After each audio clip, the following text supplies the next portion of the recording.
ditinggal para nabi di Yaman Kangjeng Nabi Nabi Sulaiman aya di Yaman ditinggalna Kangjeng Nabi Sistea kemudian Kangjeng Nabi Hud ge aya berbagai nabi-nabi jeung wali-wali nu mantap paling istimewa sadunya adalah Yaman sunina kuat jasa gempur ku Yahudi moal bisa Yahudi ngagempur eta lamun tanpa make umat Islam dicuci otakna anak buahna teh dicuci otakna supaya menyatakan Islam teh seperti ieu Allahumma ya rafi'ad darajat Allahumma ya rafi'ad darajat Allah A'udzu billahi minasy syaithanir rajim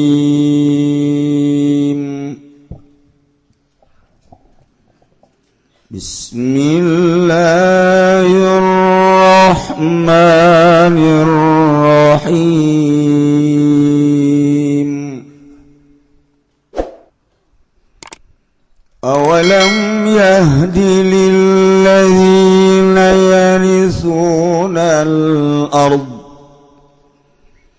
yarisuna al-ardha min ba'di ahliha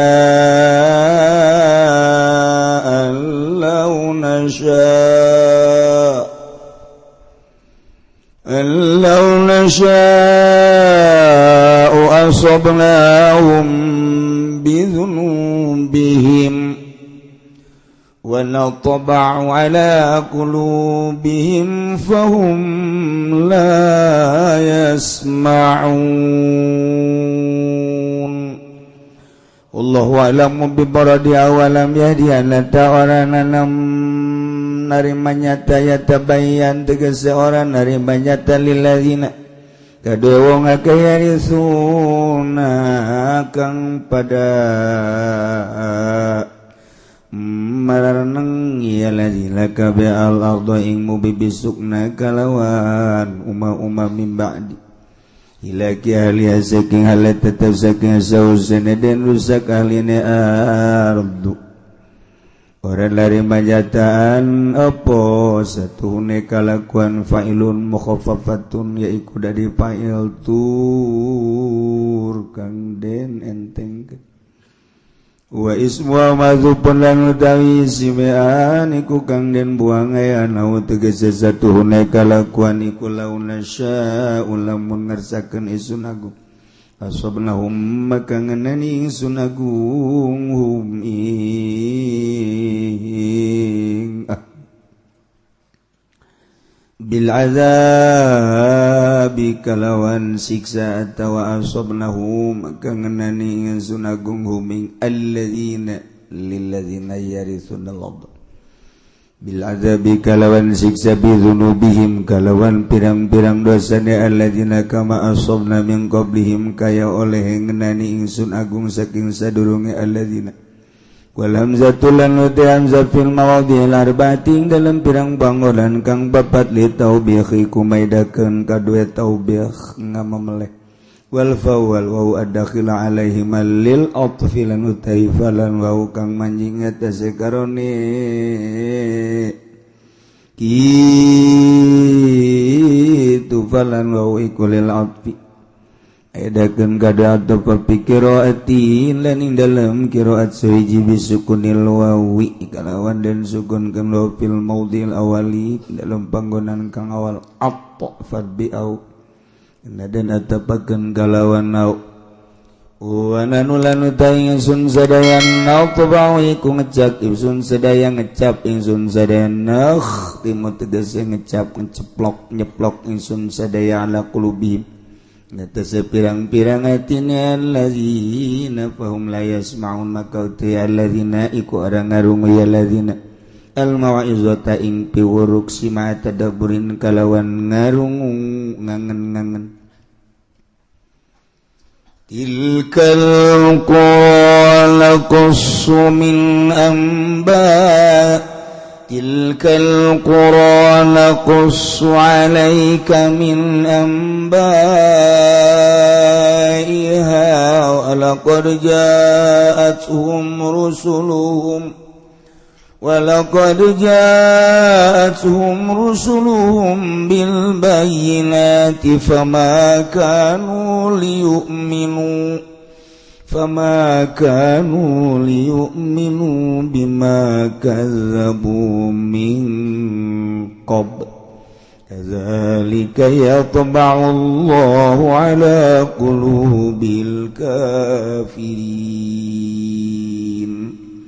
Allah alam bimoradi wa nahnu lan utawi ingsun agung natba'u iku ngecap ingsun agung nakhtim wa tilka utai mangkono al-qura tilka utai mangkono qura al-qura sepirang kampung alati maradhikruha kang wis kaliwat apa nuture tilkal qura naqsu iku nyaritakeun isun agung alaika ing atase siraya Muhammad wa Muhammad bin amba'iha saking pirang-pirang caritaanane tilkal qura akhbar yang lihat tegese pirang-pirang carita nali qura walaqad ja'at jumlanya ki teman-teman teka mingal qura rusuluhum apa pirang-pirang utusanane ahlul apa pirang-pirang utusanane tilkal qura bil bayyinati kalawan ngagawa sakeh mujizat al mujizat zahirati tegese sakeh mujizat kang zahir fama kanu maka orangana ana ya ahlul yu'minu iku derpun yantang imankeun ya ahl inda majihi min dalan narika tekane rusul bima kadzabu kalawan sebab barang kang ngagorohkeun ya ahl kafaru tegese kufur ya ahlu bi kalawan maming qablu saking sadurunge majihim tegese sadurunge tekane ya rusul balis tamaru balik tatara tetap ya rusul alal kubri balik tamaru tetap ya ahluha alal kubri ngatasi kubur kadzalika laka mangkono tabiat tabat tegese tabiat wa Allahu ngecap sapa Allah ala qulubil kafirin ngatasi pirang-pirang atine wong kang kafir kabeh wa ma wajadna li aktsarihim min ahd wa in wajadna aktsarahum lafasikin.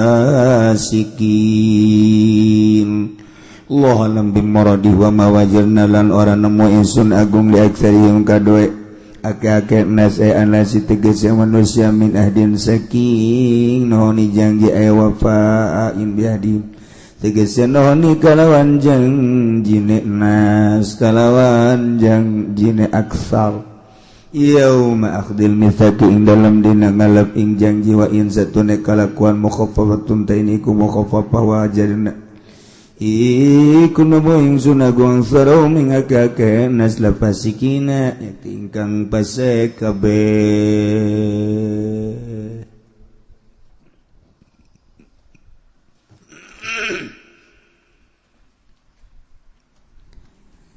Sabada Allah ngajelaskeun negara-negara nu Allah nyiksa ka negara tersebut kulantaran kaum-kaumna teu percaya ka para rasul-rasul nu diutus ku Gusti Allah. Ketika bangkawarah kaum hiji negara anu diajakan ku rasulna yakni utusan Allah tetep nyana teu percaya ujungna disiksa ku Gusti Allah. Eta teh lain sakadar jang nagara eta hungkul, eta teh ngarupakeun hiji ibrah hiji contoh hiji barometer jang umat-umat nu selanjutna.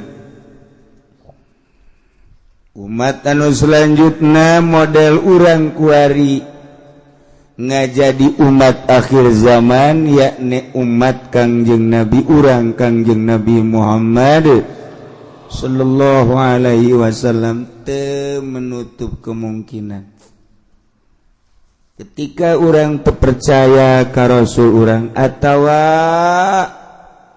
tenurut kana aturan-aturan rasul orang Allah tetap bakal nyiksa sakumaha kaum-kaum nu baraheul. Entek ieu ayat. Awalam yahdi lil ladzina yaritsunal ard wallahu alam bimaradi awalam yahdi Imam Jalaluddin ngajelaskeun yahdi teh yatabayyan berarti yahdi teh bimana yatabayyan majaz lantaran gadieuna cek Imam Jalal teh di mutadikeun ku lam yahdi lil ladzina hiji-hijina kalimah teh aya anu lazim aya anu mutadi teh kadituna anu satrop-tropna aya tropan-tropanana aya anu dimutadikeun ku ila aya nu ku lam aya anu dimutadikeun ku fi aya nu ku ala. Nah eta kalimah-kalimat teh teu meunang sambarangan kalanjutanana. Lu bantak ngaji teh lain sambarangan. Iya santri ngedepong di pondok pesantren aya anu 10 tahun 15 tahun tak dek datang kadinya. Lamun nasoro kabelah dituna ieu mutaadi na teh ieu kumaha aya anu binafsihi aya anu bigairihi. Lamun binafsihi berarti langsung kaditu ngamutaadikeun teh maf'ul tanpa make huruf. Aya anu ngamutaadikeunana ieu kudu make huruf dimutaadikeunana kudu kumana? Kudu ku ala, kudu ku fi, kudu ku ila dan lain-lain sebagainya. Kudu ku ba. Tah, urang pasantren teh mikiran gos gitu tah. Ketika ieu mah lain parantina kudu ku bae. Kudu kumaha ieu? Lain parantina ieu mah ieu. Tah, nu mantak lamun aya salah bae buatan batur. Kajahoan ku urang. Salah ieu budak ieu. Kumaha emang ieu teu nerop ieu ka dieu ieu. Tuh kan tenrop mah tenrop jore urang hulu kopeahna nomor 7 dipakean ku ari nomor 5 netren ngaranna tenrop eta tenrop huluna nomor 5 dipakean nomor 7 toklok tenrop kawin ge sarua bae urang kasep kawin kanu gelis pariuk manggi kakeb pas. Tapi lamun orang kasep pamajikanna jore, ieu ge teu nerop sarua bae. Eta mah kudu nyandung sebenarnya mah. Sia masa dihatean bebangun endeup teh ya. Keheula-heulanan, kumaha lamun awewena geulis asa lakina jore. Nah ieu. Lamun pasalakina kasep pamajikanna jore mah kan bisa nyandung. Lamun pamajikanna geulis aya boga pasalaki jore kan nasib hese. Gelis aya dinyana masyaallah nya jangkung lengjang ieu kulitna ge pohara jasa hartina putih kuning nya mancung bulu matana bentik ya Allah ya Rabb haju susuna neuntreu aduh tuh aja pendek cenah kolot-kolot ge dehem. Ai nasib bapan hes, ai celeketek, boga salakinya hidungnya pendek. Cekolot baheula mah beke ngaranna. Eta mah eta hese kan nasib atuh ngaranna ge. Eta kumaha mantah? Eta teh tenrop ngaranna.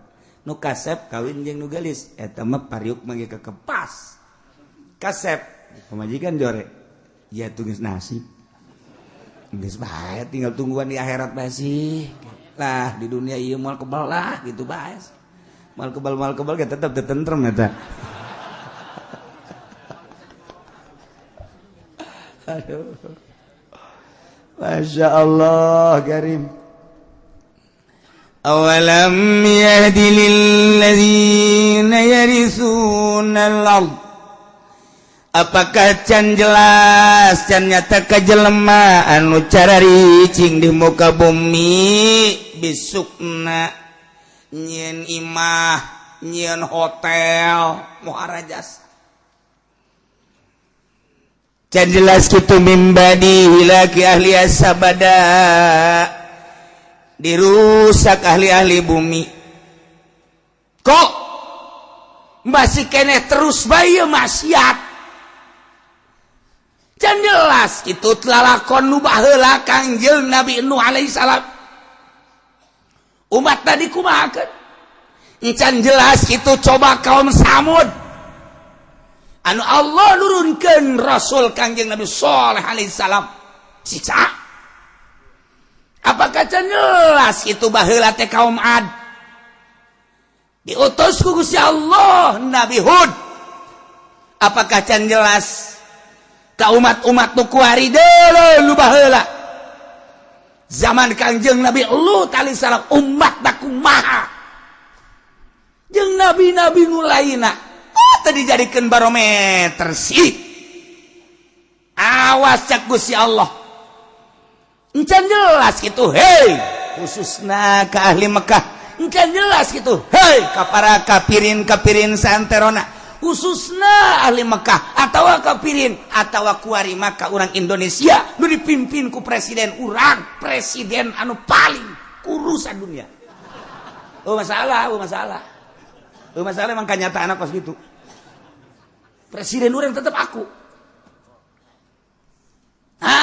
hei bangsa Indonesia cek Gusti Allah loba teuing sa Indonesia mah hei 10 Jawa bating hei saprovinsi Jawa Barat gede teuing hei Banten sabanten guys cukup sabanten malah wahai manusia-manusia cek Gusti Allah di dunia umumna sadunya khusus nama ahli Mekah termasuk Indonesia lamun umum hei manusia-manusia can jelas itu ya kajelema anu nyari cingan bumi yen imah anu kokoh meuli imah teh lain sakadar puluh juta ratus miliaran kadituna bahkan belas miliar puluh miliar bahkan lain boga imah na hiji ya urusan imam geus masalah geus ieu kalakuan kuari cara ricing di bumi Allah kalakuanana meuli korupsi zina judi bahkan teu percaya ka pangeran bahwa nu nyieun langit bumi teh Allah can jelas kitu ka jelema nu eta mibadi hilaki ahliya sabada dirusak ahli-ahli nu balaheula awas maka teu dijadikeun iboh teu dijadikeun barometer allau nasya'u asabnahum bihurubihim naon sia lamun aing ngersakeun sarua aing nyiksa ka sia sakumaha ku dosa-dosa sia lamun sia dosana zina sarua jeung umat Kangjeng Nabi Lut ngadumling moal henteu ku aing siksa seperti Kangjeng Nabi Lut umatna lamun sia buang kawarah ka Gusti Allah ka aing cak Allah deuleu kaum Samud deuleu kaum Ad teu saeutik nu ku aing baheula teh disiksa terus-terus ieu ku hari Indonesia sia kades mabok ambalaya di Indonesia awas ya cak Gusti Allah zina kuari mages ambalaya menutup kemungkinan launa sya'u asabnahum bidzunubihim iksain sarua jeung umat baheula maling korupsi terus bae awas launa sya'u asabnahum bidzunubihim mentek memehna ku Gusti Allah kuari dipanaskeun heula awas baheula teh kaum Ad nu dibere panas teh 3 tahun teu hujan 3 tahun bayangkeun 3 tahun teu hujan hese ka dieu ka ditu tatangkalan geus tandus 3 tahun atuh hujan batla luar biasa turun Rasul diturunkan ku Gusti Allah Kangjeng Nabi Hud alaihi salam dakwah bejakeun Hud ka umat lamun hayang subur mahmur lah jinawi percayana ulah ka batu nyembahna ulah ka makhluk coba ka aing kitu bejakeun dakwah Kangjeng Nabi Hud terus-terusan dilelewe ku umatna terus bae dilelewes saya tipisan nu iman ka Kangjeng Nabi Hud panas makin menjadi-jadi diutus salah seorang ka Baitullah datang ka ditu ka Baitullah nu kamari didongengkeun teh ayalah kiriman teh mega mendung wah bararungah majar teh bakal hujan ternyata angin ngagelebuk angin muter sabada Kangjeng Nabi Hud jeung pengikutna titah keluar eta kapan siksa cek Allah tuh jadikeun barometer awas di Indonesia geus sabaraha bulan urang dibere panas hujan di mana-mana guludugan jeung kilatan samarukna hujan bener beureun geus dihitung ku ari di nagara geus beak sabaraha puluh miliar ieu ganyeun hujan teh nyararaho urang mah asal hujan seuri padahal mah ieu teh geus total sabaraha miliar beakna lamun teu dihujankeun urang teh ku ari panasna ambual pohara luar menyengat cirina cek ahli palak mah angin heula kilat teh guludug teh ieu mah hujan kilat angin sabarukan kumaha awas lamun nang tangan ka Gusti Allah bisa jadi berkepanjangan ieu panas Tangerang geus kekurangan cai pasokan air anu bakal ka Jakarta teh anu geus ka Jakarta ditutup lantaran untuk wilayah Tangerang ge kekurangan Serang geus kekurangan cai ku ari mah kamari ieu rong Purwakarta di Purwakarta geus batela kurang cai Karawang ge lamun teu ngandalkeun Jatiluhur mah geus eueuh cai Allah maha kawasan ke kumaha meureun ke sanajan aya Jatiluhur wallahu alam ngan tetep bae urang ngadoa mah tetep ngadoa bae ngan ieu disiksa mah babari jasa teu puguh teu karu sadane macet siksa teh Allah da kumaha coba ieu terus urang ka Jawa Tengah ka ditu kurang moga informasi di Yogyakarta geus parah jasa eueuh cai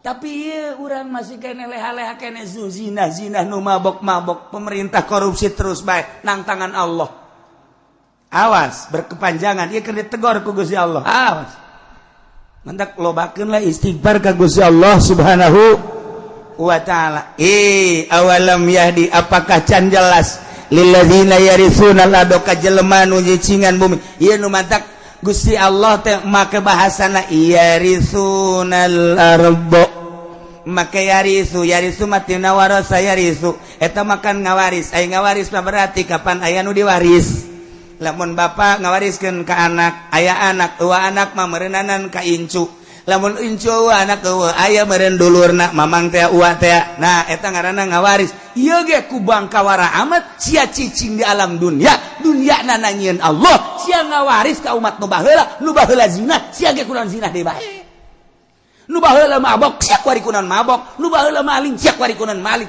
maka mantak make bahasana yarisunal ardo pohara lamun dibongkar sakalimat na Al-Qur'an urang mangkat murkat bulu dikiekeun dikitukeun urang mah macaanna bae ge kuari ge sararese ngadengikeun ge cangkeul padahal mah kurang kumaha kopi geus ngarokok geus bubur geus segala wuduk segala tetep bae ku ngadengenakeun cangkeul geus neuleuh deui ka jam bangun dek demo teh ka aing sia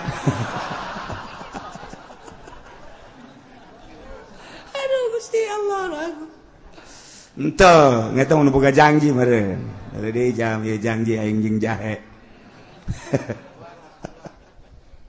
tuh ieu bahasa yarisuna sia cicing neruskeun lalakon umat nu baheula zina disiksa umat nu baheula mabok disiksa ku Gusti Allah umat nu baheula maling disiksa ku Gusti Allah umat nu baheula kafir disiksa ku Gusti Allah awas sia ngawaris nu baheula sarua sia ge ku aing disiksa deui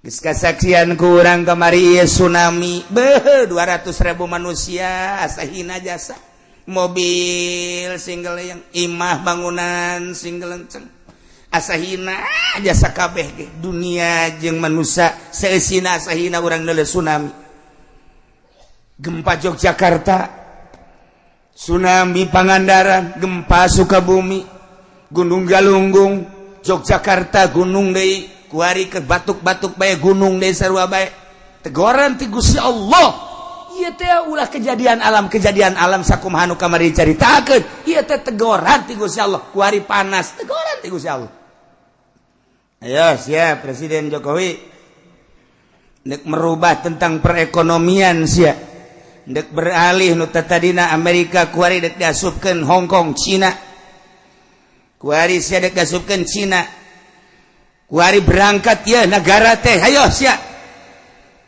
Amerika tetep bae terus mendesak Cina geus diasupkeun ka urang geus dibuka lebar-lebar asup ka urang sementara jeung Amerika ge can selesai dolar ditaekeun ku Amerika tina 9 naik 10 naik 11 naik 12 naik 13 kuari geus 13,9 geus 14 ayo sia udag-udagan jeung aing berangkat sia Cina cek Amerika perang Cina jeung Amerika di negara urang ti perekonomian urang teh naon urang teh naon kok jadi kos kieu sih kok jadi kos kieu sih kok beusi meuli 2.000 ngajual bursa 1.000 kok beusi meuli 3.000 dijual 2.000 atuh ieu mah bebeakan ka kolor-kolor ieu mah lain gulung tikar gulung balik ieu mah tuh tidak kumaha aja bayu perang urang teu nyaho bangsa Indonesia mah kulantaran bodoh atuh seserian bae bodoh orang Indonesia mah teu nyaho naon ieu teh keur perang Cina jeung Amerika di bidang perekonomian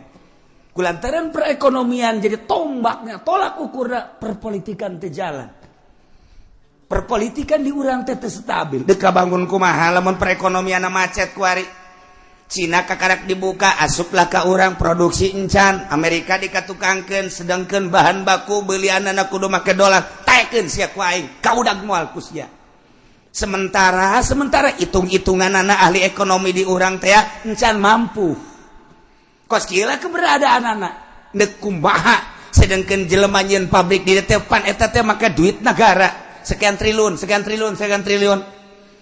nah perpajakanana terus melambung teu kaudag ku nyana lantaran nyana teh pajak tanah pajak bangunan pajak ekspor impor ieu teh kapan kudu dipenuhi sementara dolar naik bahan baku kudu dibeli ku dolar Cina nyerang ka urang ieu da kumaha ieu produksi teh aing balik ka Singapura teh saeutik anu boga karyawan 8.000 nyesa tinggal 2.000 nu boga karyawan 20.000 nyesa tinggal 5.000 tinggal bangsa Indonesia nu teu nyahoan kieu amat sih demo ka mana oh pelindung di urang mah demo teh urang demo ka DPR lagi keur puyeng aing boro-boro siap ku aing sarua bae ieu nah ieulah keberadaan Indonesia seperti kieu nah hakikatna mah menang Allah keur dicoba heulanan urang mencari tah hakikat syariatna aturanana Jokowi nu boga kuari keur diresapel kumaha perbaiki hayo coba menteri poh ieu ganti teu bakal gitu-gitu kene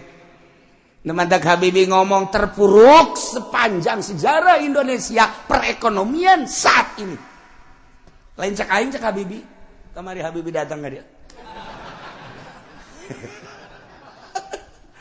kumaha nah ieu keur carita keberadaan negara kemudian panas sakallah ayo sia dek jeung aing udag-udagan sia ayo sia dek ngaluhurkeun pertanian Jawa Timur akan ditingkatkan pertanian Jawa Tengah Jawa Barat geus dipersiapkan di Palembang di Medan di berbagai daerah pokoknya dek ditingkatkan pertanian sebab naon perekonomian bakal macet kunya geus ka itu ieu perekonomian industri bakal macet sebab moal kaudag melalui dolar ditaekeun ku Amerika hayo hayang nyaho udag-udagan perang Cina jeung Amerika asal Cina naik perang lamun Cina terus memaksa dolar bakal 15 lamun Cina terus bae ku Indonesia dibere diketeruskeun naik 16.000 je dari kumaha eta mah perang nyana ayo cek Amerika je pas gitulah perang beda deui jeung perang di Irak lain deui di Irak mah ai di Irak mah Saddam Hussein teh je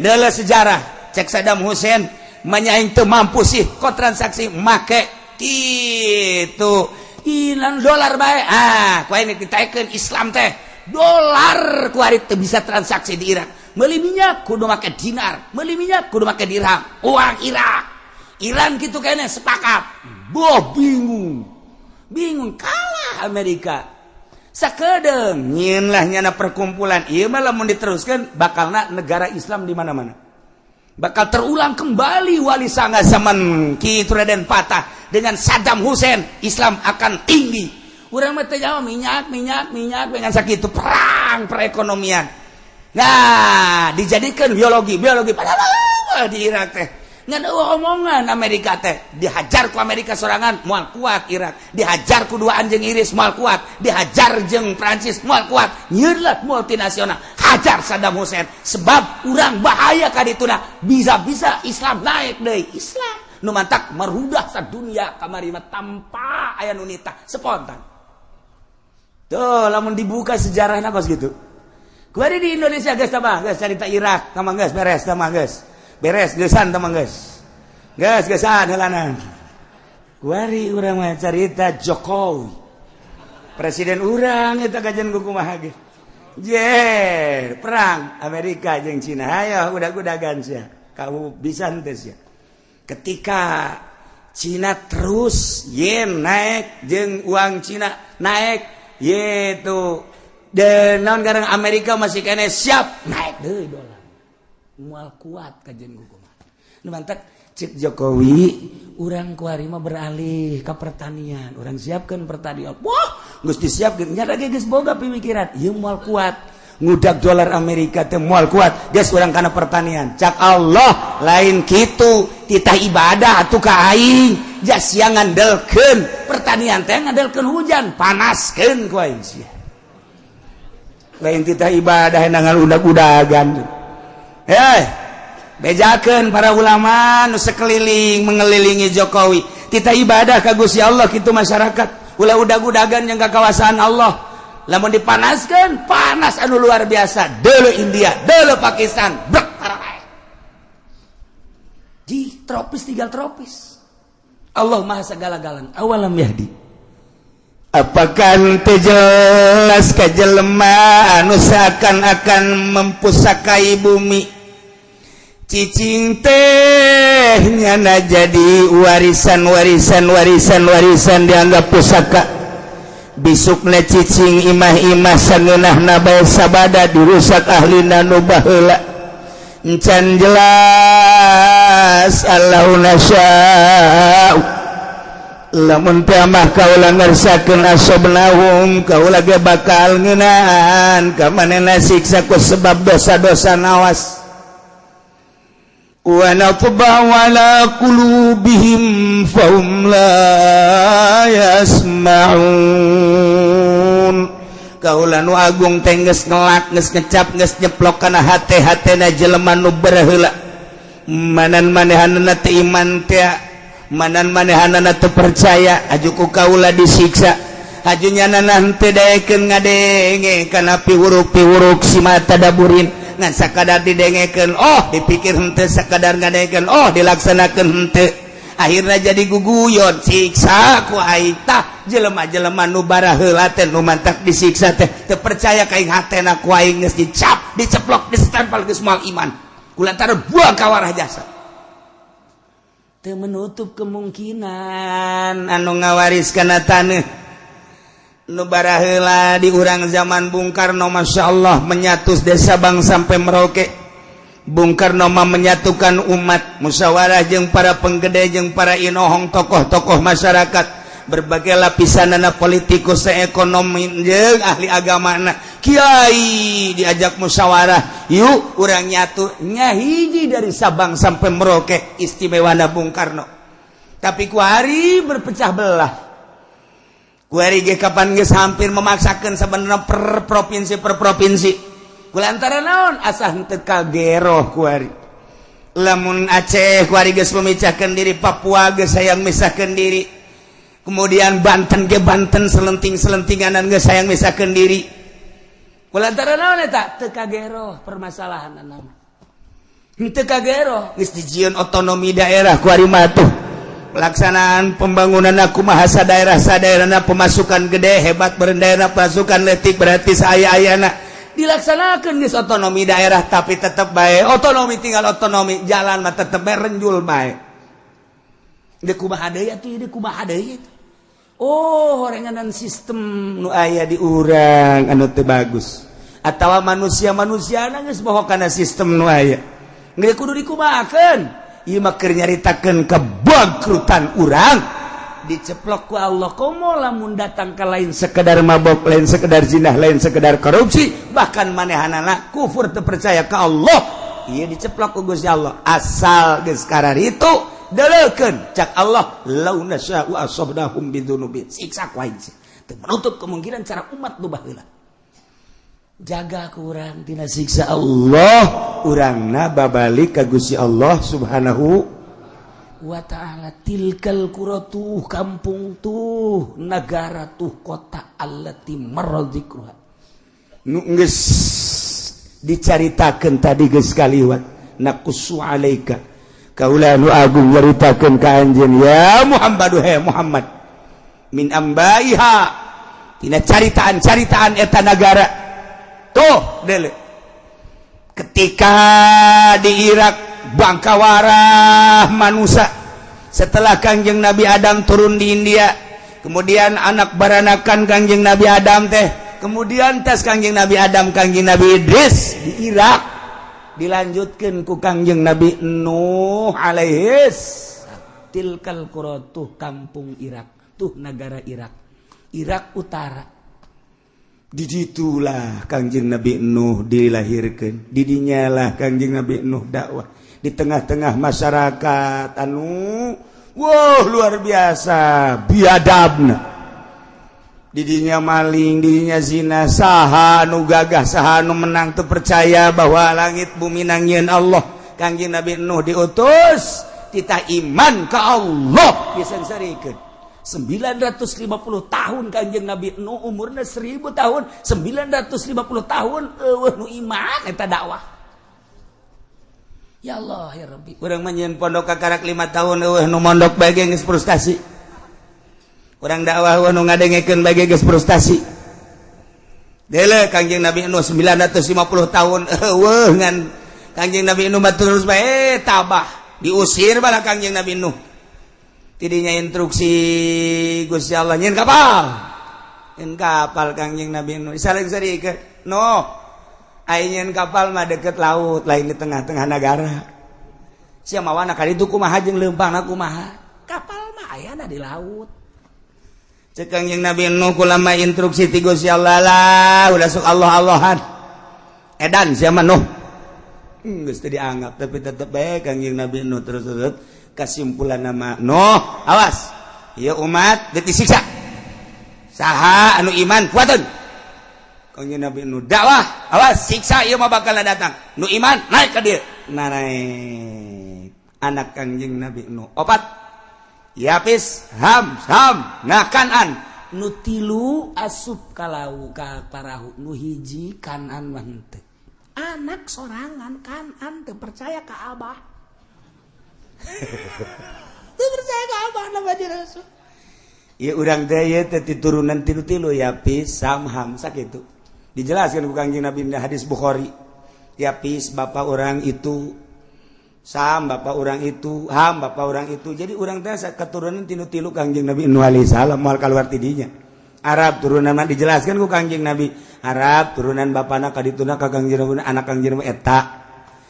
Kemudian gatu gaduh naon gatu ngaranna ge tu Iran, Persia. Ya eta keturunanna terus ka Turki, Cina, ieu termasuk urang. Ieu ke urang lamun nyaritakeun hadis Kangjeng Nabi nu eta. Jadi kesaturunan-saturunan ka ditu. Hiji nu teu iman Kanan, teu daek naik. Kanan ka dieu cak Kangjeng Nabi nu iman, siksa ieu mah. Lah, bah, siksa di mana? Abi naik ka ditu ka tanggal kalapa. Liput sia tanggal kalapa ge. Bong moal mah nya tiba heula ge tilok tanggal kalapa tilok liput ku cai. Ieu mah siksa. Sadunya ieu mah. Moal bah. Paling ge lah kula mah lamun tanggal kalapa kaliput kula mah ka gunung. Geus atuh teh iman ngaranna ge. Terus disiksa teh naik di mana Kangjeng Nabi Nuh?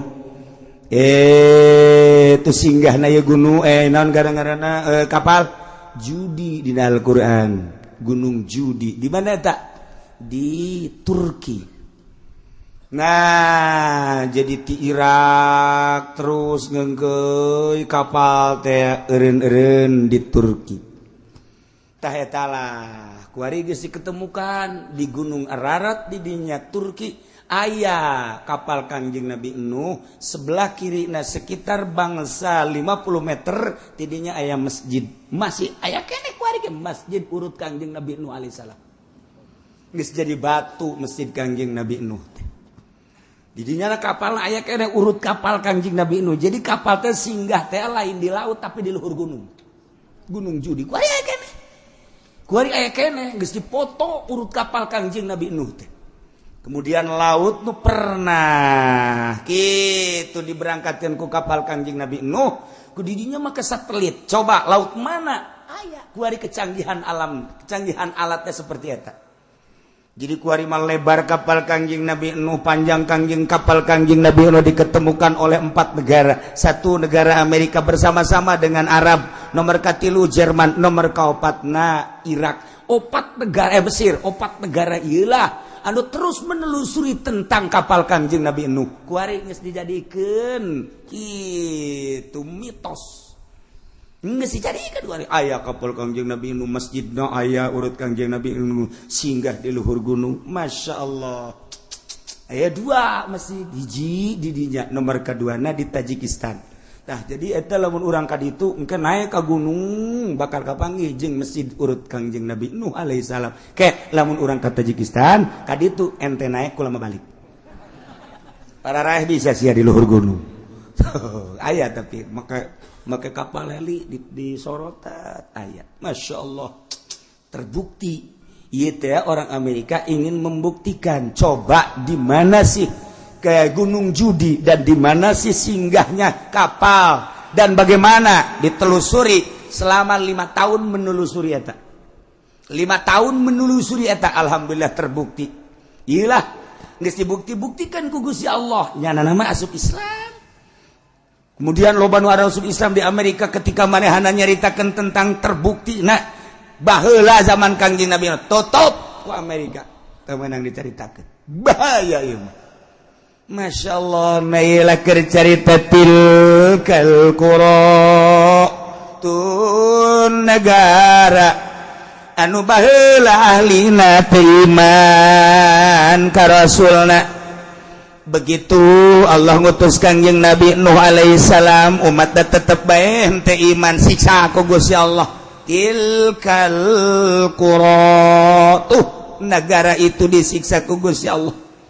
Nomor keduana negara kaum Samud eta adalah kaum Kangjeng Nabi Saleh alaihissalam eta ngaranna Madain Soleh lamun Kangjeng Nabi nyaritakeun dina kitab Bukhari hadisna aya Batnul Wadi ketika Kangjeng Nabi di Zulhulaifah Kangjeng Nabi teh cicing di Batnul Wadi antara Batnul Wadi jeung Yordan di dinya aya ngajana Madain Soleh lamun dina Al-Qur'an aya surat Hijr eta surat Hijr teh eta tuh di dinya lah disiksa kaum Samud teh lamun terus urang ka Yordan aya Petra di ditu tersisa ditinggalna tilkal qura disiksa kaum Samud mana deui tuh kaum Ad di mana Ad? Kaum Ad teh antara suhu di Arab Madinah, antara Madinah jeung Yaman. Belah ditu aya Ahqaf ngaranna. Mantak dina Al-Qur'an aya suratul Ahqaf. Ahqaf eta dataran luas,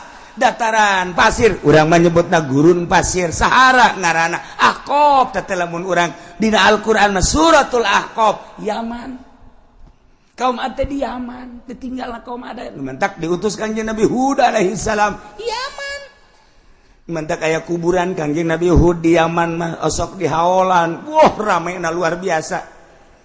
Ditinggal para nabi di Yaman Kangjeng Nabi Kangjeng Nabi Sulaiman aya di Yaman ditinggalna Kangjeng Nabi Sistea. Kemudian Kangjeng Nabi Hud ge aya berbagai nabi-nabi jeung wali-wali nu mantak paling istimewa sadunya adalah Yaman. Sunina kuat jasa gempur ku Yahudi. Moal bisa Yahudi ngagempur eta lamun tanpa make umat Islam dicuci otakna anak buahna teh dicuci otakna supaya menyatakan Islam teh seperti ieu. Jadikeunna ISIS berangkat. Kuari ku ISIS diacak-acak kuburan-kuburan teh. Wah, kiai-kiai terus dibeakeun. ISIS terus bae. Iyalah supaya jadi Wahabi. Sebab ku Wahabi Yahudi nginaheun jasa. Yahudi mah ku Wahabi mah Yahudi teh ngeunaheun jasa nek nyaplok nanaon ge itu hasil bumi teh ngeunaheun jasa selama make Sunni ortodok lamun di Irak mah Islam ortodok ahli toriko ieu bahaya urang teh teu meunang nyaritakeun tentang tuh Tuan Abdul Qadir urang teu meunang nyaritakeun tentang Kangjeng Nabi urang teu meunang nyaritakeun tabaruk Yahudi teh ngaulahkeun hese ku Yahudi mah melalui Wahabi kos gitulah kuari asup ka Indonesia Wahabi Syiah asup mentak lobalah pertanyaan-pertanyaan mahasiswa untuk mempertanyakan kebenaran kewalian Maulana Hasanuddin mempertanyakan kebenaran kewaliannya Syekh Yusuf mempertanyakan kewaliannya Syekh itu Asnawi mempertanyakan kewalian Wali Sanga ketika orang nyaritakeun nyana wali apa dasar kewaliannya coba lamun tahun-tahun sabaraha naon ditinggalna nah ketika orang nyaritakeun Cirebon Syekh kitu Syarif Hidayatullah dideuleu ku urang keramikna dideuleu ku urang potongan bangunanana ieulah ngajadikeun mitos maka didinyalah bakal kanyahoan tahun sekian maka dengan ayana kos kitu jelaslah kewalian Syekh Syarif Hidayatullah dihancurkeun ku nyana supaya anak incu urang ulah bisa nyaritakeun deui di urang tidak menutup kemungkinan bakalna Cirebon hancur Wali Sanga kabeh dihancur-hancurkeun Banten ge nek dihancurkeun supaya kuari mah urang masih kana bisa nyaritakeun engke bukuna bakal dibeakeun kabeh beuleuh rencana Yahudi seperti eta ulah sampaikeun ka nyaritakeun karuhun-karuhun kewalian ieu nu mantak jadi kekuatan Islam teh nu mantak kuari Arab teu kuat teh lantaran naon lantaran nyana geus teu nyaritakeun di mana makom Siti Khadijah kuari geus teu kadeuleu di mana ditinggal Kangjeng Rasulullah geus teu kadeuleu malah kuburan Kangjeng Nabi ge deuk dipindahkeun ya teh Yahudi ya Wahabi nurut bae deui deuk kumaha coba ieu nah mantak kuari digempur memeh Mekah jeung Madinah Kangjeng Nabi nu bakal diacak-acak engke Yaman heula sebab di Yaman lah loba ditinggal ahli sunnah wal jamaah nabi-nabi Irak geus hancur kuari Yaman dihancurkeun engke terus tas Yaman bejana ka Indonesia moncongna geus dikieukeun tah di Australia moncong geus dikieukeun tepat Cikupa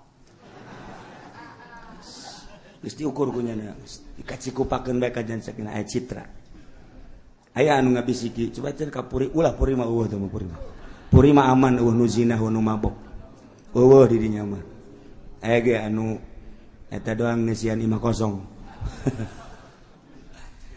tah ieu di urang teh geus di berbagai sektor di luhur geus diisi ku Wahabi mun hayang nyaho di kepemimpinan Jokowi iyalah kadeuleu rapuhna nu mantak dipaksakeun lah NU dengan agil sirot kudu naik nih sadajan sabaraha miliar kudu bae urang lamun nyaritakeun kitu bakal ngabukakeun tentang keberadaan Indonesia kunaon sih bisa memaksakeun aya bergaining jeung ieu sebab naon keur memperjuangkeun kewahabian jeung kesyiahan dicaritakeun soge maksudna kumaha hati-hati ka hareupna lain lalaga dieu mah terus dipaksakeun padahal mah NU mah lain kos kitu kuduna atuh tipe NU mah lain kos kitu kudu tawadu kuari ge tawadu ngan tawaduna kuari mah tau warna duit jadi lain tawadu asli nah ieu kuduna aslina NU mah tawadu DP kok kuari main kos kitu lain sekedar lain nyaritakeun tentang keaiban NU tetapi keberadaan NU seperti etalah dipaksakeun kajen kumaha ge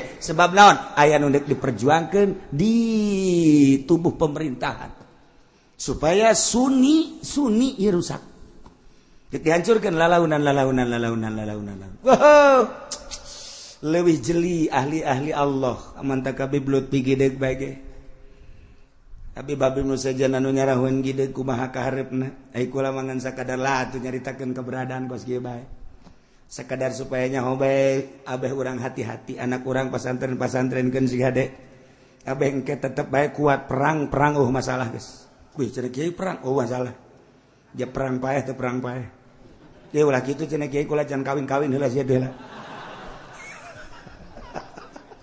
saya mikiran gitu bae sih mikiran hulu nu leutik bae hulu nu leutik kula mah inget mikiran hulu nu leutik sok inget ka jelema ku boga pamajikan opat ya tangan ku nyana diatur cak nyana teh kieu nya pokona mah asal giliran sia datang ka imah aing ka dieu ke sia balik isu kana ieu datang jadi awewe nu datang sebab ai mah pan boga pagawean dakwah teh dagang teh dan lain sebagainya geus sia kudu nyaho sia datang ka waktuna masing-masing geus itu persetujuan pamajikan opat oke.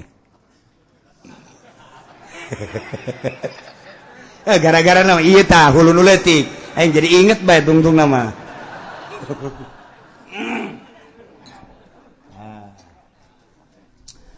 geus kitu paringana barang-barang peuting teh pan nu datang ieu peuting ieu ya ku jadi telepon ge teu datang geus kajeun lah peuting ieu teu datang ge peuting kadua giliran nu anu biasana nu kadua ieu teu datang deui bae sial aing geus pargel kitu datang cek nya teh nu katilu ge teu datang deui bae pamajikan nu kaopat bebereun datang ieu teu datang deui bae masyaallah cek nya isi kunaon kieu teh opat ke opatna udah datang hiji-hiji aja salarial jasa aja langsung nyono pas nu ngariung di lembur eta nu ngariung kebeneran nyana titah nyambut nyana dulur-dulur sadaya geus esi nyambut na manusia ngan nyana nyelipkeun urusan nyana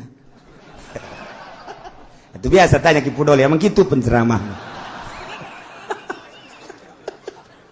nyana nyelapkeun urusan nyana cak nyana teh ya kula mah urusan sambutan mah geus beres ye nya ngan ieu mah kieu saeutik mah dulur horenganan eta pamajikan ngaladenan salaki ganjaranana sarua jeung ngabunuh Yahudi 70 lamun pamajikan ngaladenan salaki berarti sarua jeung jihad fisabilillah ngabunuh pamajikan 70 beuh eta lamun sakali lamun salila hirup berarti alajur kabeh Yahudi ieu mah keur carita gede jasa ganjaranana eta pamajikan opat ngadengekeun BKB di imah jaheun nya horeng gede tah ganjaranna geus bae balik ka imah tah pamajikan datang Assalamualaikum Waalaikumsalam ye dia datang ye naon kula mah kabita ngadenge tadi kakak nyarita cek jana cenah ieu 70 cek jana ganjaranana atuh ayo rasa sarer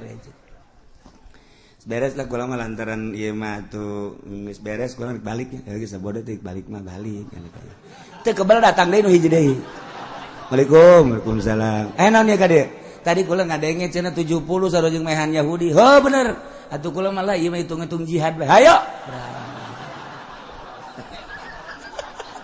geus beres nu kadua balik nu katilu datang deh Waalaikumsalam aya naon ieu penting-penting ada kula ngadenge tadi kabita ajaknya na sarua jeung ngabunuh 70 Yahudi kula ge hayang hayo atuh ayo berangkat deui beres eta nu kaopat dipaksakeun ku nyana aju ngomong jaknya na beuh horeng lain Yahudi nu paeh aing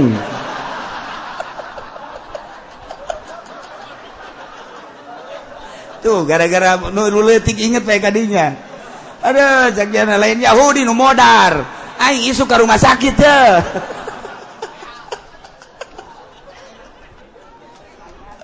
Masya Allah karena geus teu kudu obat-obat hiji bae urang nu teratur ngan lamun hiji kurang ya dua lah masalah lah gitu.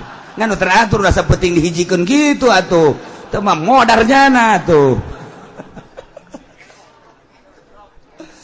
Masya Allah tilkal qura itu negara-negara nu tadi dicaritakeun teh aku kaula dicaritakeun ka anjeun Muhammad tina caritaan-caritaan ahlina itu tadi Kangjeng Nabi Nuh kemudian itu Kangjeng Nabi Saleh kemudian Kangjeng Nabi Hud umat tadi siksa Al-Aqab nah etalah Kangjeng Nabi Lut Yordan terus kebelah itu urang endek gitu ka mana ke arah gitu Palestina didinya antara Yordan jeung Palestina didinya teh naik kadinya tah ayat tanah anu dibalikeun ku Gusti Allah handap jadi luhur-luhur jadi handap tandus hideung ku ari ge teu bisa didatangan panas nu di pagar ku negara Yordan eta Kangjeng Nabi umat Kangjeng Nabi Lut umatna siksa nu mantep Kangjeng Nabi Lut na disalamatkeun ku Gusti Allah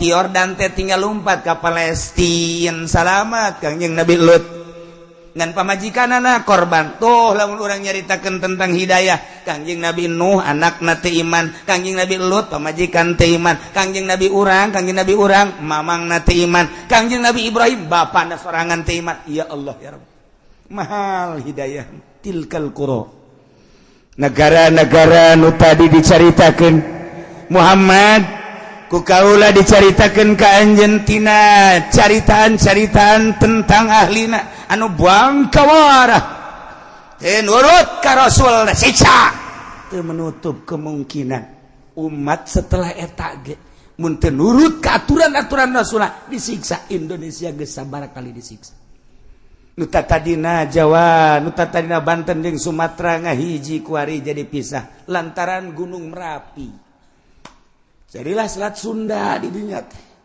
eta teh siksa terus datang ka dieu ka maut tsunami teh anu mun Qur'an kuari eta teh siksa masyaallah karim geus sabaraha ieu urang jutaan manusia nu tersiksa kok teu dijadikeun barometer teu dijadikan ibrah si ku urang teh jadikeun apakah can jelas kitu umat nu baheula disiksa tanjakeun kuari nu Batak Tasikmalaya Galunggung disiksa tanjakeun kunaon eta kredit ditanyakeun kredit teh ahli-ahli kreditnya tuh orang dinya orang kitu ranca paku terus orang kadinya kredit nu mantap eta kamari ieu kitu Padang eta Padang teh dibelebeskeun ku Gusti Allah datang ka kuari wallahu alam kumaha gunung nimpah nagara eta datang ka kuari sabaraha ribu manusia kunaon eta tanyakeun Padang emang kumaha gitu Padang ya Allah ya Rabbi eta nu mantak Aceh disunamikeun di Aceh kunaon ganja anu luar biasa dikirim ke unggal negara lewat Merak lewat Singapura dan lain ganja datang ke kuari nu ngaran ganja di non gitu ngaranna di dinya di Aceh jadi sorangan Masya Allah nu mantap kuari urang lamun dahar di Padang sing hade ngeunah keberesna tunduh eta teh make ganja eta lina lawar jadi persediaan biasa jadi makanan biasa orang di Padang di Aceh di ditu mah orang mun namu ka Aceh lamun urang teu ngarti ka agama ketika masak di ganjaan nikmati daharna teu kebal reps ganja jadi sorangan lamun urang nyaritakeun ganja di Aceh jadi sorangan urang nyaritakeun di Yordan eta teh kitu zaitun jadi sorangan jadi sorangku lagi kaget sisa gunung zaitun barang terus naik mobil di sisi imah kebelah zaitun horeng jadi sorangan nu mantak zaitun ke mancanagara zaitun nu aya di urang geus di naon dikemas eta teh menang ti nagara Yordan jadi sorangan mantak dina Al-Qur'an watini wazaituni waturi sinina wa hadzal baladil amin demi tin demi zaitun Waturi Sina demi gunung Tursina emang didinya terus Yordania Mesir terus ke Palestina gunung Tursina okas gunung Judi teh ti Turki terus ka terus tilu negara eta teh gunung Judi kabeh tilu negara gunung Judi kos Palestina kos Tursina eta urang di Yordan Mesir terus ka Palestina terus eta ngaranna gunung Tursina kabeh Judi sarua bae itunya Tajikistan eta ya gunung Judi di dinya Turki gunung tilu negara Afghanistan terus ka ditu eta gunung Judi kabeh Masya Allah urang mah mau nyaritakeun gunung santri hiji urang gunung Karang eta loba gunung Karang tapi nu kanyahoana mah nu gedena bae kos kitulah di urang mah di luar negeri bang tuh gunung tilu negara urang kula nanyakeun mana ieu gunung Tursina sugan kula mah cara gunung santri horenganak ada kuluh cenah Tursina Masya Allah kula nanya tak ka gaibna ieu mana gunung Tursina gunung Tursina cenah ada kuluh Tursina kabeh tursina teh di dieu datang Yordania Mesir terus ka ditu Palestina haja kulluh tursina. Oh sekolah teh ieu mah aing lain etan aing ditanyakeun ge urut Kanjeng Nabi Musa mana ha gerib cek nya sakedeung deui pas sakedeung deui hees geus deukeut kan lantaran penting dibejakeun tah ieu ceritakeun ku nyana ieu lah gunung urut Kanjeng Nabi Musa atuh mun kurang turun bisa tante cek nyana teh jahat di dieu loba garong ulah peuting kebenaran lewat kadinya peuting ngan neuleu doang ieu dibejakeun ku nyana ieu lah gunung Tursina urut Kanjeng Nabi Musa ngan lamun peuting henteu ngajamin keamananana sebab daerah dieu jahat-jahat keneh paingan aya polisi setiap mobil aya polisi dikawal ku polisi Masya Allah horenganan kejahatan-kejahatan luar biasa tilkal qura tuh negara-negara ieu keur carita negara-negara anu ku Gusti Allah dicaritakeun ka Kanjeng Nabi urang anu diturunan rasul-rasul urang mah jauh teuing urang nyaritakeun negara urang bae tuh Aceh jadikeun ku maneh contoh tuh Tasikmalaya jadikeun contoh tuh kitu Sukabumi jadikeun contoh tuh Padang jadikeun contoh kade ulah datang tai goyang tuh Yogyakarta kudu kumaha tuh iman ka Allah Subhanahu wa ta'ala lobakeun babari kolot bae lama kitu bae boga anak Ki Zaid teh kakarag sabulan ai prak eta Zaid jeung Nyi Sarwiti teh masyaallah cek sok gede badai datang berarti nyanang geus teu bisa ngendalikeun nu tadina surat cintana sehidup semati poho kuari surat cinta nu dijadikeun mustika kunyana diteden di handapeun lamari kuari cekcok gede luar biasa gara-garana Sarwiti SMS-an jeung lalaki sejen merajalela ya kuari awal ninggalkeun salaki di Cikupa tarololnya saya. Nah, cekcok. Ternyata teu bisa dipertahankeun. Zaid nibakeun tolak ka Nyi Sarwiti. Geus teu hayang deui aing.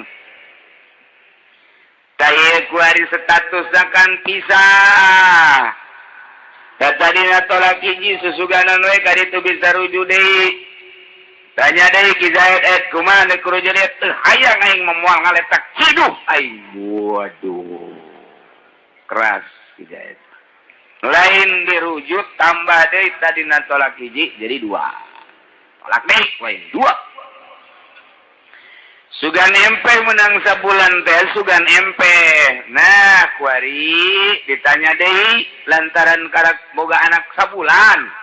Nah, ieu kuari ditanya deui terus henteu. Lain deh terus endahan nambahan deui hiji 3 bain kubro. Cak aing moal balik deui emang kos eueuh deui bikang. Eta kos kitu tah. Kagarak modalnya anak ku aing leuwih ti nyana ditiir ku aing. Bahasa hawa nafsu teh kos kitu. Kesimpulanna mah teu pisah bae. Nah ieu nu jadi masalah anak nah saha nu ngurusan.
Nukuari jadi masalah soal pengurusan anak. Ieu saha ieu nu ngurus? Hiji ngurusan mandianana, nyusuanana, kemudian kabelah dituna narbiahna, ngisingna, daharna, ka ieu saha nu ngurusan jeung saha nu ngabiayaan jeung datang ka iraha ngurusanana.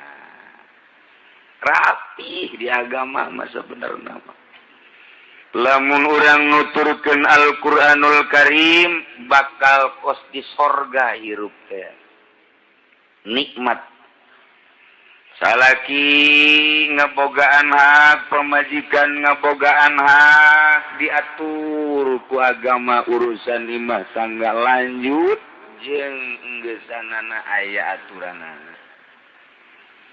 Urusan kenegaraan rakyat jeung pemerintah cukup dina Al-Qur'an ngatur. Kangjeng Nabi geus ngalaksanakeun berikut para khulafaur rasyidin dilanjutkeun ku para tabi'in. Nikmat jasa hirup. Urusan muamalah, dimimiti jual beli, gade menggade, injem, nginjem, minjam meminjam, geus aya carana sakitu rapih. Urusan ketetanggaan, urang jeung tatangga geus aya kabeh, geus cukup dina Al-Qur'anul Karim. Ngan kuari urang teh diserang ku Yahudi sehingga Quran teu meunang berkibar. Teu meunang we Quran teh jadi tolak ukur di hiji negara. Oh mau di Indonesia macan pernah make hukum Al-Qur'anul Karim. Padahal mah di Indonesia mayoritas Islam. Teu kuat ke negara urang sebab baheula ngiblatna ka Yahudi. Terus datang ka kuari coba-coba urang hayang negakeun hukum Islam di negara perang. Kita kula mendek nanya bae endek hayang apa henteu perang. Di jero majelis yang ngomong hayang ge. Balik sia ka imah. Daek perang, bong. Kuda neung lah, mending ngeridit baik. Bong, perang. Resikona luar biasa, paeh pan perang. Padahal, engke paeh kuari, pas. Maningan paeh kuari, memperjuangkan agama modar, sorga, maningan diangel tuh, tapi paeh naka neraka, maningan. Ya. Kuari mah mending kuari. Keluar berarti maju. Buktina kita puasa Rajab bae itu.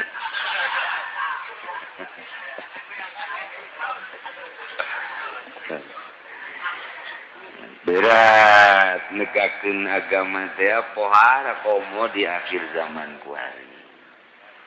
Boro-boro urang dek make sistematik.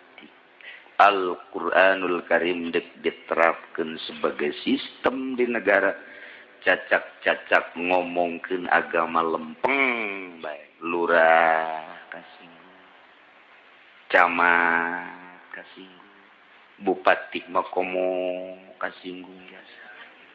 Padahal mun ditanya agama nanaon sia Islam. Ketika nyaritakeun Islam nu bebeneran kasinggung. Sebab di benak hatina geus kalimpudan ku hawa nafsu sinar ilahina.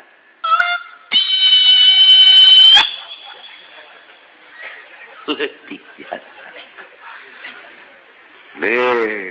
jasa. Tuh, kanyawan leutikna praktek agama Islamna nyana asa-asa. Mendak di akhirat bupati, gubernur, menteri ditimbang jeung tukang toge. Loba iman nih mah loba iman. Atuh beratan tukang toge. Oh, tukang toge berat gitu. Isi tukang toge bisa berat gitu. Aing mau baheula ngaji bae. Aju nuturkeun agama bae sabodo ting nagara bae geus aing mah teu peduli. Ih, yang mah hantep sia mah. Emang urang gitu atuh dagang toge ge rugi bae aing mah cenah. Lah, pokoknya teu diarurusan. Luhur sama tukang toge. Dibandingkan jeung terlalu peduli tentang hukum-hukum manusia, kuarina mah bagus, kuarina jaga di akhirat mah rosak bakal. Pokoknya ika sorga maka sorga lantaran aya imanan ngan kekerebekan heula. Sabaraha kebelna ya 1500 tahun lah. Pancen kiai mah bangun ngayakinkeun aing mah yakin jasa macaan bae Quran. Nyana nu teu yakin jelok maca Quran. Wani disanghareupeun ka Gusti Allah. Yo ayo aing. Mun teu ngrebek heula sia. Itu ku yakin-yakin bae mah. Lah cenah meureun bohong. Leg-leg kabohongan sia. Aya nyaho. Ieu mah keur nyarita. Tak ka urusan nu kos kieu gini anggeus. Al yauma akmaltu lakum dinakum wa atmamtu alaikum nikmati wa raditu lakumul Islam. Mun can anggeus moal wakadi mawatan Kang. Mantap kurang mah kuari ngaji teh asalnya ho bae heula. Boh pedagang, boh pejabat. Asalnya ho bae heula bener teh kos kumaha abeh datang ka imam merenung. Minimal tepati sombong teh. Oh, aing teh horeng tepati bener. Tah minimal kos situ bae heula. Ulah asa aing dasi ambay-ambayan. Balok di dieu bola lede. Haju asa bener bae pan eta mah pan ngaranna nu kos kitu mah tah katinggang tangga modar. Salah aing ngomong tah. Aduh, Masya Allah. Minimal orang teh introspeksi aing orang tepati bener nih. Masya Allah. Istighfar. Tepati rosa takabur sanajan ngajabat, sanajan bergelut di ekonomi. Di satu saat mah nyana teh berpikir hayang ngabersihan awak itu. Sebab nyaho ka bener. Lamun teu nyaho ka bener mah datang ka paeh pan terus bae naudzubillah min. Mendak sina ngaji teh kadanan ku langsung dipake minimal atuh jadi koleksi bae heula di jero hati. Jang engke jaga ketika geus hayang balik ka Gusti Allah aya baha. Mun teu dicaritakeun nu aslina deuk iraha nyahona. Deuk iraha nyahona, sakadar nyaho bae heula. Heulanan sugan bae atuh geus nyaho mah. Aya pitulung Gusti Allah Subhanahu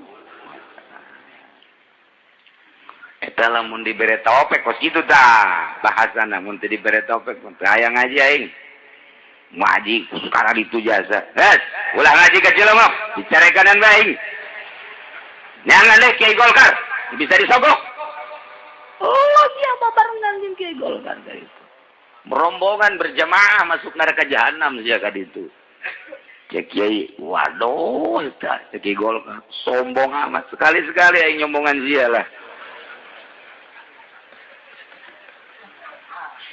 Aduh. Tah, ieu dicaritakeun pengurusan budak atawa boga anak edan, kemudian papisah indung bapakna. Mun kamari nyaritakeun pengurusan pamajikan jeung anak, urang babarengan imah tanggana atawa ngurusan bapak babarengan imah tanggana, ngurusan emak babarengan imah tanggana, na kuari mah papisah ieu nu ngurusan anak. Ieu saha ieu nu ngurusan anak ieu. Iyalah. Jadi kesimpulanna nama di mana-mana aya dua pasang, sepasang suami istri boga anak. Kemudian kandas di tengah jalan papisah. Nah ieu nu kawajiban ngurusan anak di bawah umur memeh tamyiz. Iya supaya orang lepas tanggung jawab di dunia, salamet di akhirat. Salamet, abeh tanggung jawabna mantep dilaksanakan ke di akhirat ketika di sidang kurang teh aman. Panian, aduh, komo nu nyandung mah ieu nyandung. Unggal pengkolan aya anak, unggal pengkolan aya incu, unggal pengkolan aya anak. Ih, tadu nyararandung teh lain jore nyandung na ambalayah teu ngurusanana tah goblok jasa tah. Tolol tadu nyarandung teh tololna kos kitu doang. Ai nyandungna mah dititah ku agama, ai teu ngurusanana tah. Pancena kiai kitu amat pang aing teh sedih jasa neuleuh awewe mamawa buntelan mawa anak ka iba. Waalaikumsalam. Wali salam kitu datang. Orang mana sih nek Cikupa. Aduh bener ya. Iya macam kamu enggak lagi kemarin kita kawin deui. Emang tukang kawin nih jenazah lagi kula. Tetep tadi nanti neng daek nya macam dipelet beureun ku nya. Lah dipelet atuh beureun bogoh bae. Lah ulah loba omong cenah kiai mah. Ieu bae anak cenah nu ngurusan tanggeus 2, nu hiji ditungtun, nu hiji diais buntelan bae gede. Paneta urang Cikupa tolol aja eta kos kitu. Ieu nasib da deui kumahakeun. Insyaallah. Aya deui nu kieu. Aya lalaki buka pemajikanna 3 ngancam ka pemajikanna. Awas ya. Kajian teh aing teu dagang kamu doa awas ya lamun datang kaki uci cicing aing. Ngancam pemajikanna. Sebab aing wau panjang ki uci na awas ya mun pokona mah sia lamun kai mah uci dicapi jak aing. Atuh jana bebe aja dia tolong. Aya bae. Sakjana aing teh nyaho meureun. Nyaho. Aduh, Gusti Allah. Wis macam-macam nu nyandung mah gitu kan. Nu nyandung mah macam-macam. Atuh endeu ka mana nyana ngomongna kitu ge keur dihareupeun ketika teu balik-balik mah pan nyana deuk menta turun ka mana. Atuh jalan tukang nyana. Waalaikumsalam. Sebenarnya mah cenah kula diancam ieu teu meunang ka dieu. Ajupan atuh ka dieu. Ulah gandeng cenah kiai. Siapa diancam monggo ka dieu ongko. Aduh, geus macam-macam. Nah, ieu hadona ieu. Zaid imah tangga jeung sarwiti teh kandas kemudian teu bisa dilanjut. Sedangkan boga anak gagarak borosot bubulanan perlu pengurusan anu intensif anu bener-bener positif ngurusan anak teu meunang ngabaikeun ta ieu dibabkeun di dieu ngaranna bab habona eta hifzuman layas taqi ngajaga anak anu can mandiri dina urusan kahirupanana can bisa dahar sorangan can bisa ngisang sorangan can bisa make sorangan can bisaeun komo orok mah boro-boro dahar nyusu ge can bisaeun eta teh ngaranna habona pengurusan anu bener-bener kudu diperhatikan sebab ieu mah pan manusia kitu kene huwa tarbiyatuhu jeung ngadidikna ieu supaya rapih budak teh kumaha saha ta ieu lah dek diatur cek pikiran urang lamun aya orok kemudian papisah indung bapakna cak pikiran urang ge mun dibikeun ka bapakna moal beres moal atuh sebab bapakna mah paling urusan teh saminggu ka ditu mah paneangan deui kajian kumaha ge neangan deui emang kumaha gitu orok ieu lah pokona mah mau daftar henteu mimiti nama bener bae nyana teh ribut perebut anak kabelah ditu nama terabaikan mentak di dia diatur saha ieu nu layak ngurusan anak cik di dieu wal inasu alyakubiha kaum wanita lebih pantas ngurusan tentang anak, maka lamun lalaki ieu papisah jeung awewe, papisah suami istri aya anak rakeun urusan-pengurusan ka pamajikanana ngan soal napakah nama tetep kewajiban salaki. Lamun kadola ku urang ieu pamajikanana bakal urusan. Kait teu mutlak ieu. Lamun pamajikanna bakal ngurusan hiji percaya keagamaanna diana. Nomor kedua mungkin teu ka mamana manehanana teh tah kait teu naon. Ai kitu mah pamajikanana memang kurang dina agamana boro-borona naon? Boro-borona naon? Suntak sentak aja luar biasa. Kanyahoan keur babarengan jeung salakina. Oge teu ocon kanu sejen. Api lain saya teh mah ulah lantaran ngabahayakeun. Nomor kedua teu ka mamana manehanana ai kitu mah. Isuk-isuk ka pabrik, sore datang. Isuk-isuk ka pabrik, sore datang atau leng ka Korea, ka Thailand, ka Malaysia. Ulah diserahan anak sama kos kitu mah. Boro-boro diserahan anak diri da teu bisa ngurusan. Ulah. Jadi kait hiji beragama nu kira-kira bakal ngurusan, nomor kaduana nyanana teu ka mamana. Atuh ka mamana mah ka mana ka Arab, kumaha ka Arab sanu urusan. Ta ieu diatur ye helanan ye tengekeun wal inasu wal yakubiha awewe leuwih layak leuwih pantes ngurusan eta budak. Baik budak nu tamyiz karena budak leutik keneh atawa teu tamyiz karena edan kurang akal. Nu ngurusanana tetep pamajikanana ngan nu ngabiayaan adalah salakina. Eta berat teh hirup kitu berat. Berat salaki ge ngabiayaan teh asa deung-deungeun padahal anaknya kan. Anaknya tapi asa deung-deungeun teh embungeun teh si salaki teh ngabiayaan anak. Ngabiayaan pengurusan. Kusadu meh geus teu ngahiji jeung pamajikanana. Padahal mah pan anak mah teu bisa dikumbah. Lantaran darahnya na sakali anak tetep bae anak. Kuari anak di akhirat moal henteu neangan sasaha nya anu diteangan. Di urusan tadi urusan jaga di akhirat bakal diteangan. Mana abah kulai Dedi abah ka mana ieu dek minta pertanggungjawaban baheula di pasantren henteu di sakola henteu dididik henteu. Aju mage henteu dibere napakah abah Edi ka mana ieu abah Dedi. Teangan malaikat teh aya coba. Jangan gadi-gadi itu yauma yafirul mar'um min akhihi wa abihi wa ummihi.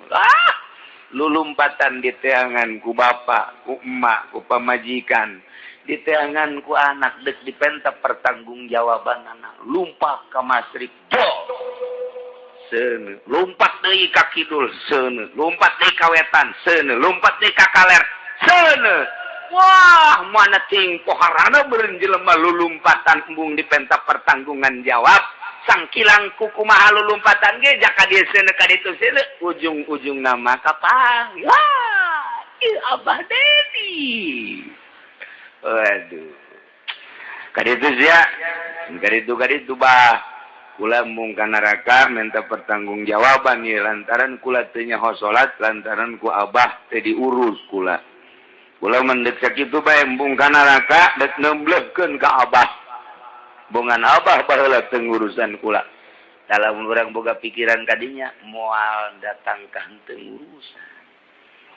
Ieu pan urang nu mantap embung ngurusan teh padahal mah ulah keur aya na ge teu hayang asal lain-lainna deui padahal anak sorangan. Masya Allah. Nah ieu. Jadi nu ngurusan mah tetep bae awewe saha atuh ieu nu ngurusanana? Wa ulahuna umun pangutamaana di antara awewe indungna nupang utama ngurusan eta budak indungna eta budak heula. Indungna eta budak mun bener-bener bakal ngurusan kahiji nomor kaduna teu ka mamana sakitu bae heula tanggung jawab penuh terhadap anak teu meunang dikanu sejenkeun kudu nyana nu ngurusan sebab anaknya. Lamun dikanu sejenkeun eta kudu musyawarah heula jeung salakina. Nyokot mah nyokot ngan diuruskeun ka batur pan eta ngaranna tambah tali tambah daun. Sebab nu ngurusan anakna nu ngabiayaan ge eta salakina, engke nu ngurusan ngabiayaan anu ngurusannya na ge salakina keneh di agama tetep kudu musyawarah heula. Mun lain emakna nu ngurusan bebeja heula ka salakina. Tapi di negara demokrasi mah pan lain kitu ribut perebut anak, sidang ke meja hijau.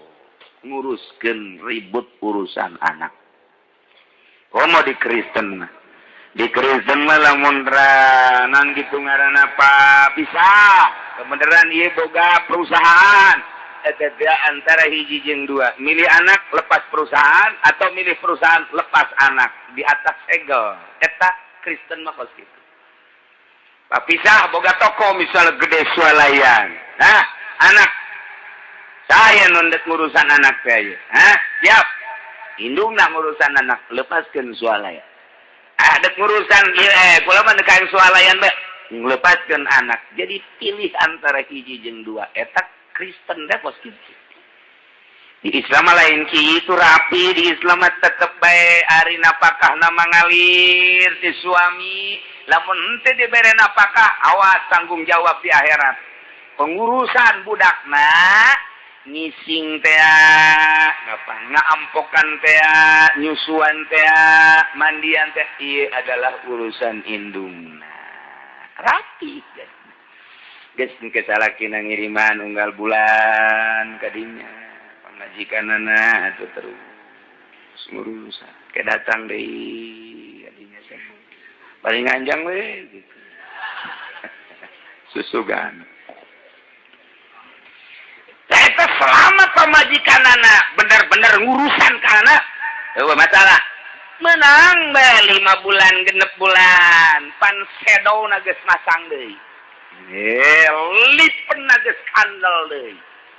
LDL na geus anyar deui. Waduh, luar biasa. Jadi beger deui atuh jang ora keneh. Tak ieu pan ngurusan anak teh terbengkalai.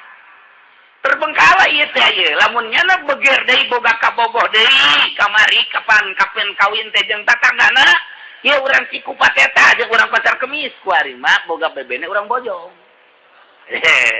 pan anak terbengkalai eta anak lamun nyana keur ngobrol keur bobogohan ngaranna gerangna ieu itu ge duda deui sarua nah kuari anak ceurik bae lain di ais disusuan dibekem punyana gandeng sia ngeganggu emak bae bisa-bisa 2 kali 3 kali modar tuh budak jadi salila budak teh diurusan bener-bener diurusan kemudian nyanana teu ka mamana ngurusan budak bae teu ka pabrik teu ka mana silakeun indungna tapi begitu manehanana kawin deui ieu ulah dibikeun ka indung geus kawin deui lantaran nyana sibuk urusan salakina. Mal kaurus budak tah. Mantap gede hulu. Budak bakalna gede hulu teu kaurus, sebab ngurusan bapana ge pan 2 huluna. Teu kaburu, jadi 3 ngurusan hulu burung. Teu kaburu. Tah ieu. Ulah deui sia. Tah ieu teh salila can kawin di sarwiti silakeun urusan eta budak ketika geus kawin musyawarah deui jeung salakina sawarah aya naon dipanggil teu lain kula kamari ieu mah ngurusan anak teh lantaran can kawin ku ari mah geus kawin ngal sorangan kan ai anak batur mah kula anak sorangan ai salaki mah ngaranna ge anak tere aya bejana ku ayeuna sakitu tah ieu mah neuk musyawarah deuk kumaha ngurusan budak oh kadea kan bawa ku salakina uruskeun ka batur atawa dimusyawarahkeun mun teu ngurusan indungna naye summa ummahatun yudlina bi inasin. Lamun geus teu bisa ngurusan tasik makna ka eta anak, hiji lantaran kurang agama atawa teu ngurusan teh lantaran ditinggal-tinggalkeun bae ka pabrik komo ka luar negeri atawa teu ngurusan teh lantaran kawin deui sibuk urusan salaki wari pindah pengurusan anak dengan musyawarah ummahatun ka mana teh berarti makolot yudlina diinasid terus baik ulah kapisah kusasa mana eta budak boga emak ta eta nu ngurusan mun urung eta teu ngurusan mana emak saha uyut mun uyut na teu bisa ngurusan mana emak mun bau na teu bisa ngurusan mana emak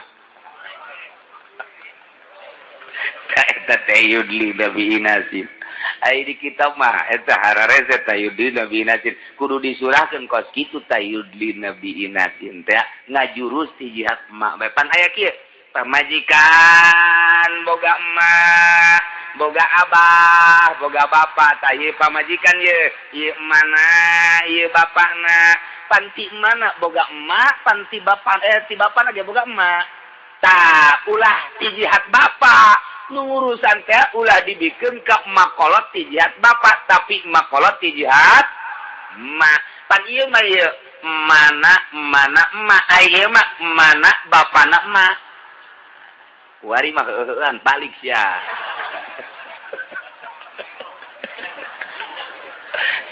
kerok eta kitu ya keur carita yudlina ai santri mah di kitabnya didoloskan aya yudlina bi inasin kumaha ya takos kitu tah jadi nu ngajurus makna mana emak mana emak mana emak kitu eta mah anu ngurusan eta kurang sebab kapisah ku bapak lain deui karakter kapisah ku bapak lain deui karakter tapi lamun ngajurus mana eta leuleuy beda awewe mah ka anak teh nyaah bae ka anak teh deudeuh bae nu mantap kuari mah kaget di akhir zaman mah lamun aya emak micieun anak kaget biasana sanajan anak haram anak zina anak jada ka anak mah deudeuh bae tapi di tahun 2000 ka dieu ka deudeuh loba nu micieun anak di Sangiang dipicieun di hareupeun lawang di Cikupa di hareupeun lawang di Pasar Kemis dipicieun ka Ranca Pondok geus loba bae pokona eta teh kuari mah awewe teh dipicieun ka nyaah kanu jadi anak teu inget pagaweannya na baheula mah sanajan anak haram sanajan anak zina tetep deudeuh jeung nyaah teh aya dicabut di akhir zaman mah dipicieun bae aya nu dicacak anak teh aya nu dicekek anak teh aya nu dipicieun ka walungan anak teh dipicieun ka sawah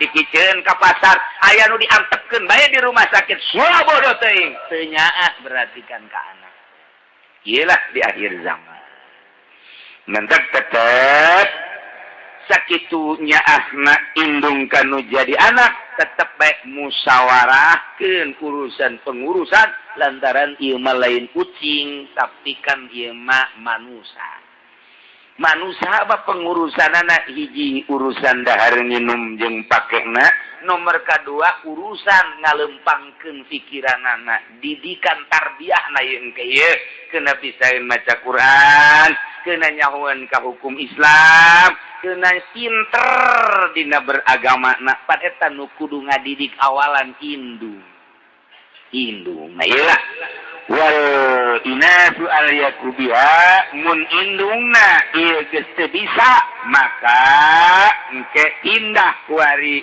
ka mana emak berarti emak kolot geus wa aulahunna ummun pang utamana mana nu urusan summa ummahatun yudlina bi inasin ngan kayu qaddamu aqrabuhunna lakeun nupang handap-handapna nupang deket-deket mimiti makna eta budak dengan biaya salaki sing ade mun mana geus teu mampu lantaran geus teu kepercaya mana emak tetep biaya ti salakina kena ti bapana eta budak mana emak nage geus teu bisaeun na ieu kakaraka mana emak berarti cek ngomong urang nama mimiti mana teu mampu makolotna geus mbungeun keneh ngurus lantaran teu kasiweur adalah uyutna teu kasiweur adalah baona teu kasiweur beuki eueuh sebenarnya ngan ngomong doa teu beuki ka ditu geus cari tulang sebenarnya mah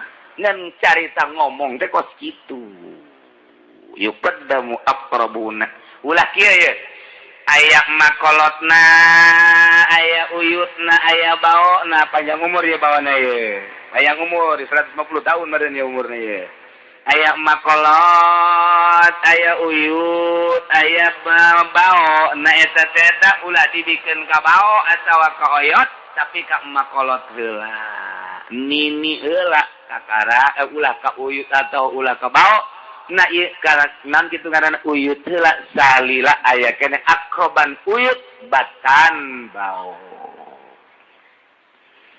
wal jadid wallahu a'lam.